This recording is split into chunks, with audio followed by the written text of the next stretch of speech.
ਹੋਲਾ ਮੱਲਾ ਆ ਗਿਆ ਆਨੰਦਪੁਰ ਬਾਜਾਂ ਵਾਲੇ ਦਾ। ਸਾਰੀਆਂ ਸੰਗਤਾਂ ਨੂੰ ਬਈ ਲੱਖ ਲੱਖ ਹੋਣ ਵਧਾਈਆਂ।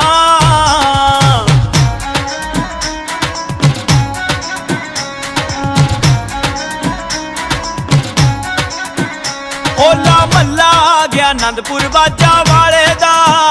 ਸਾਰੀਆਂ ਸੰਗਤਾਂ ਨੂੰ ਬਈ ਲੱਖ ਲੱਖ ਹੋਣ ਵਧਾਈਆਂ। ਕਲਗੀਧਰ ਦਸ਼ਮੇਸ਼ ਪਿਤਾ ਨੇ ਚਿੱਠੀਆਂ ਕੱਲੀਆਂ ਜੀ। ਸੰਗਤਾਂ ਦੂਰੋਂ ਦੂਰੋਂ ਆਨੰਦਪੁਰ ਸਾਹਿਬ 'ਚ ਆਈਆਂ। ਕਿਧਰੇ ਢਾਡੀ ਉੱਚੀ ਹੈ ਕਾਲਾ ਕੇ ਗਾਮ ਦੇ। ਕਿਧਰੇ ਢਾਡੀ ਉੱਚੀ ਹੈ ਕਾਲਾ ਕੇ ਗਾਮ ਦੇ। ਮਾਤਾ ਗੁਜਰੀ ਜੀ ਦੇ ਲਾਲ ਦੀਆਂ ਵਡਿਆਈਆਂ। ਸਾਰੇ ਆਨੰਦਪੁਰ ਸਾਹਿਬ 'ਚ ਜਗਮਗ ਜਗਮਗ ਹੋ ਰਹੀ ਏ ਸੰਗਤੇ। ਚਾਰੇ ਪਾਸੇ